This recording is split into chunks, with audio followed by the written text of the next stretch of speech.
So right now we're looking at question 8.11, and it says to solve the problem illustrated in example 8.9 using the Henderson-Hasselbalch equation.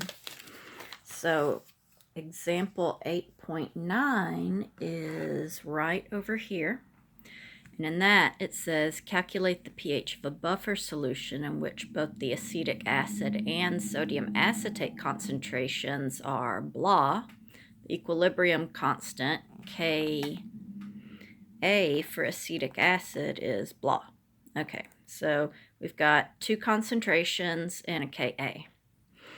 And so acetic acid's the acid, and that's the one of our concentrations. Sodium acetate furnishes the conjugate base, so that's another one of our concentrations.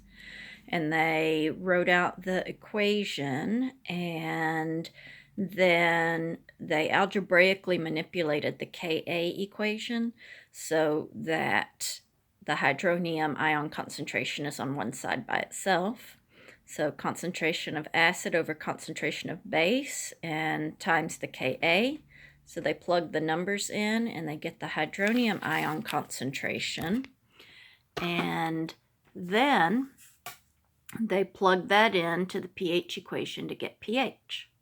Let's see if we can get the same pH using the Henderson-Hasselbalch equation, which is this one right here.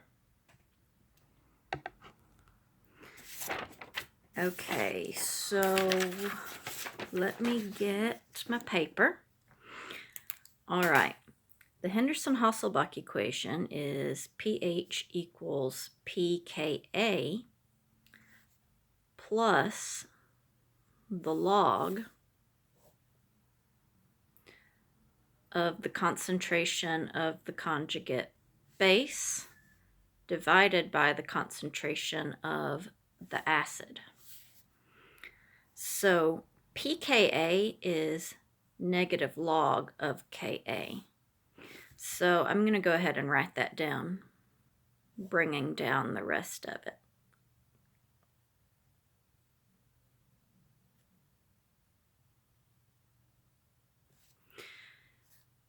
Let's go back and fill in this, and this.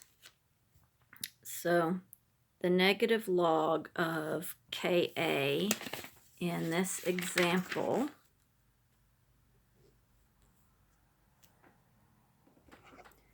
Ka was 1.8 times 10 to the negative 5. 1.8 times 10 to the negative 5 plus the log of, let's look at the conjugate base. In this problem, both the conjugate base and the weak acid had the same concentration. And that concentration was 1.0 times 10 to the negative 1 molarity. 1.0 times 10 to the negative 1 molarity. So essentially we've got the log of 1 here. But we can plug all this into the calculator. And let us go over here and do that.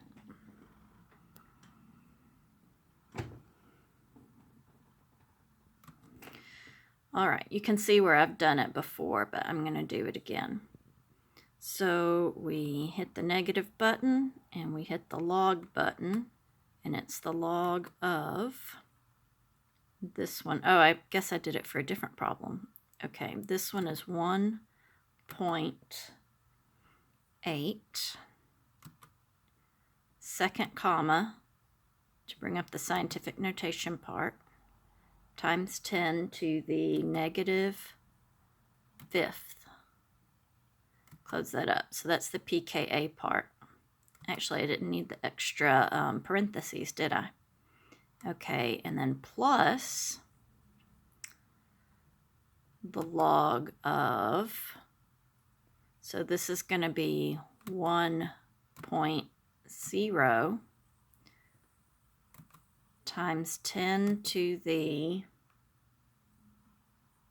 negative 1 divided by 1.0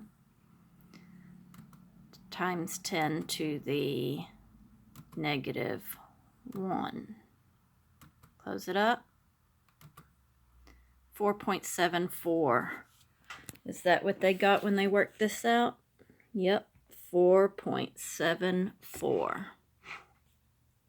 So it looks like the Henderson-Hasselbalch equation is a way to do it in one step rather than doing it in 2 steps.